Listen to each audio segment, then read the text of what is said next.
Fala galera, Pedro Dev aqui, e no vídeo de hoje eu vou estar ensinando como configurar um projeto base ESLint com Preader. Mas antes de tá dando início no desenvolvimento do projeto, vou dar uma breve explicação do que seria o ESLint e o Preader, quais são os seus superpoderes e como que ele ajuda nós desenvolvedores que estamos trabalhando em conjunto a manter um padrão de código melhor. Bom, o ESLint e o Preader nos ajuda quando a gente está trabalhando em equipe, para a gente seguir uma qualidade de código, seguir um padrão, para prevenir alguns erros de síntese que pode aparecer durante o desenvolvimento. Porque basicamente com ESLint Preader a gente define algumas regras para o nosso projeto e assim a gente consegue seguir essas regras e manter o código num padrão pré-definido. Porque basicamente a gente cria um arquivo e dentro desse arquivo vai ter regras como vamos estar utilizando aspas simples, aspas duplas, não, vamos estar usando ponto e vírgula no final, entre outras coisas. Então, basicamente seria isso. E no Preader, junto com o ESLint, a gente define algumas regras com ele, mas ele nos ajuda na formatação. Então, quando a gente salva o código, dá o famoso Ctrl S lá, então ele já formata o código com base nessas regras já pré-definidas e ele faz essa formatação, editação automaticamente. Então a gente não precisa ficar quebrando a cabeça quanto a isso. Então basicamente com essas regras definidas a gente cria um padrão de formatação do nosso código e para todos os desenvolvedores envolvidos. Então você não vai entrar em código de algum desenvolvedor, vai ter aspas duplas e o outro vai ter aspas simples. Não, vai seguir o mesmo padrão, tá? Então, com isso entendido, a gente já pode ir pro código. Então, bora. Chega de enrolação. Então, bora pro código. Eu já criei uma pasta aqui chamada ESLint mais Preader. Eu vou utilizar aqui o comando cmd. Vou abrir o prompt de comando. Eu vou criar primeiramente um projeto React. Então, vou dar um yarn create vit. Que ele vai criar um projeto React aqui para mim. Projeto criado. Vou dar o nome projeto. Eu vou chamar ESLint mais Preader. Show. Aqui eu vou estar utilizando Framework React. Não vou estar utilizando TypeScript, vou utilizar JavaScript. Beleza, já criou. Então vou dar um cd ESLint mais Preader. Beleza, vou dar um code para abrir o VS Code aqui na minha pasta. Pasta aberta. Vou abrir o terminal aqui. Aguardando. Abrir o projeto aqui. Eu vou dar um yarn para ele instalar as dependências aqui do nosso projeto. Bom, com as dependências instaladas, a gente já pode partir para a configuração do ESLint.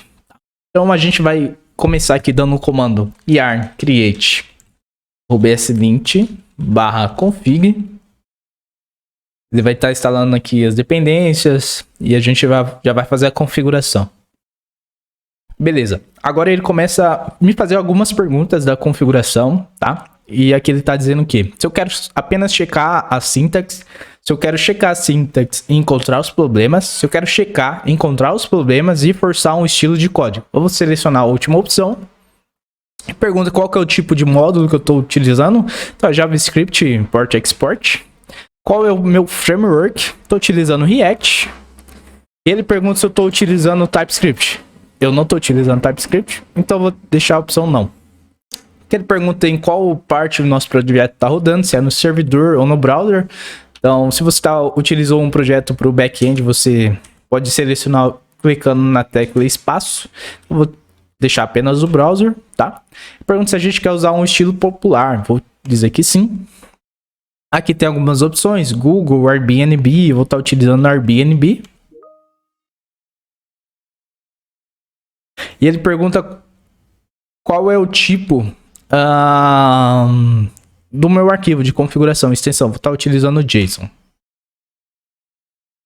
Aqui ele me pergunta se eu quero instalar as dependências. Eu vou dizer que sim. E eu vou utilizar o pacote yarn para instalar. Então ele vai instalar aqui, vai demorar um pouquinho. Logo mais estou de volta. Então já configurei o ESLint aqui. A gente pode ver que ele começou a dar uns erros aqui. Já começar a mostrar os conflitos. Aqui ele já criou o arquivo pra gente, tá? Então, eu só vou renomear aqui o arquivo. ESLint. E a gente fazer a configuração do ESLint com Preader, tem esse comando aqui. Eu vou deixar esse link aí na descrição para vocês. Só a gente vir aqui, copiar, dar um yarn add Excelente, tracinho config, tracinho printer. Eu vou dar um espaço e escrever printer novamente. E vou instalar tudo como dependência de desenvolvimento. Tracinho D ali, tá? Tá instalando, instalou aqui, tá? Ele só pede também pra gente adicionar aqui ó, no extend o printer. Então eu vou copiar, vem aqui no extend, dou um vírgula printer. Beleza? Então já salva aqui pra mim. Show. Aqui no app, como a gente viu, ele dá os erros e agora a gente vai passar numa fase aqui de configuração de extensão e de settings que eu gosto de estar utilizando no projeto. Aqui na minha pasta eu vou criar aqui um .vs Code, uma pasta chamada VS Code, e nela eu vou criar dois arquivos, um de extensions.json e outro de settings.json. Tá, o que essa pasta vai fazer? Na extension eu vou colar aqui as minhas recomendações, porque se você, por exemplo, dar um clone nesse projeto e instalar e rodar aí, abrir o VS Code nele e tiver alguma extensão que você não tem aqui, que eu recomendo, vai aparecer uma caixinha aqui no lado inferior direito pedindo para que você instale. E que seriam essas extensões? Seria o próprio printer. Então, printer, se você for baixar, baixa isso aqui, ó, tem mais download. O ESLint, que a gente precisa para poder fazer a formatação, né? As duas extensões, esse aqui da Microsoft. E esse aqui, ó, que eu tô utilizando e gostei bastante, é Code Spell Checker. Eu utilizo esse que é para inglês e esse que é para português. Ele faz o que? Ele verifica as palavras, se elas estão escritas da forma correta e tudo mais, e nos ajuda na escrita, tá? Então são essas 4 extensões que eu recomendo. As duas a gente precisa ter para o projeto funcionar, e essas duas eu recomendo para vocês, tá? Aqui em Settings seria os settings das extensões utilizadas, tá? Então, aqui no arquivo JSX, na parte da ação de salvar, ele vai formatar utilizando o padrão printer. Ele vai organizar as importações.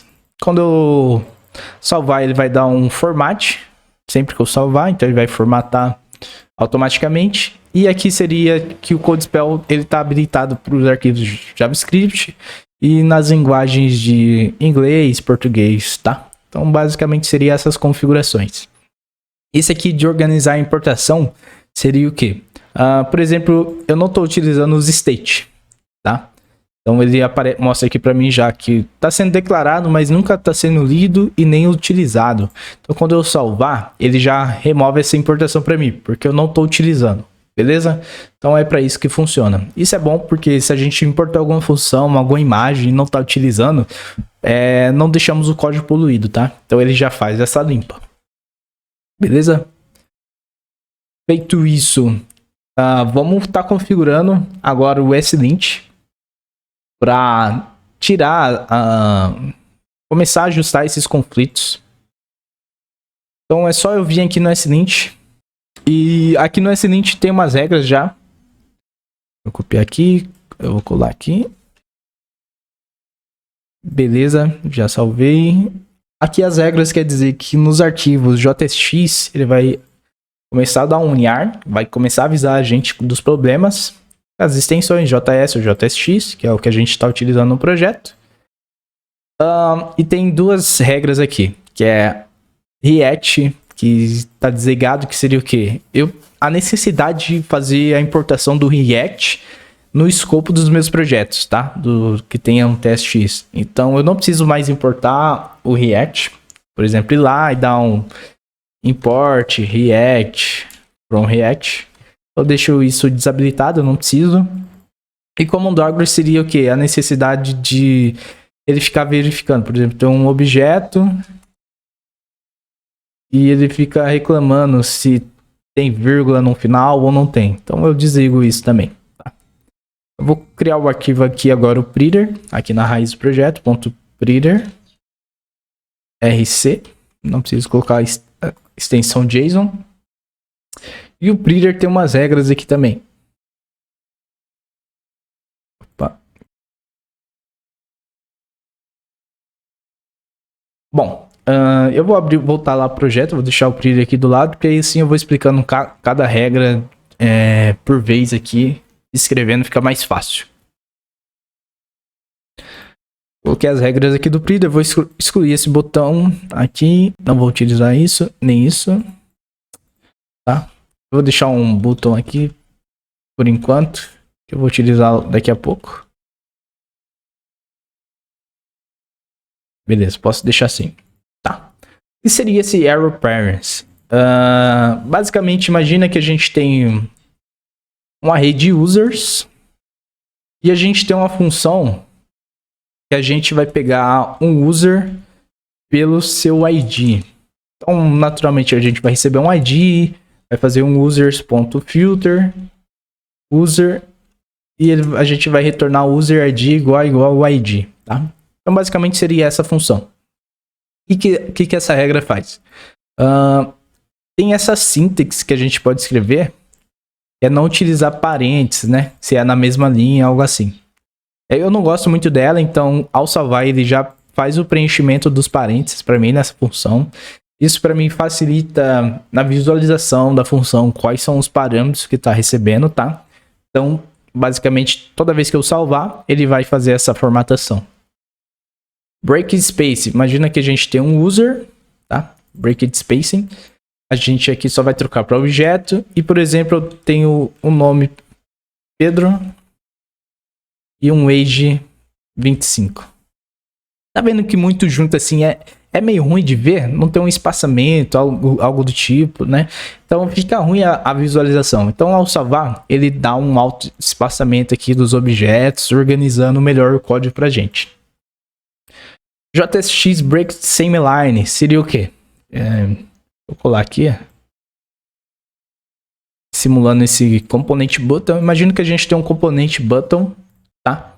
A gente tem vários props nele, algo do tipo. Ele proíbe que eu deixe esse fechamento dele na mesma linha, fazendo com que o meu texto fique praticamente na mesma indentação das props. Então ele meio que dá essa quebra de linha, deixando organizado, tá? Esse JSX single quote seria o quê?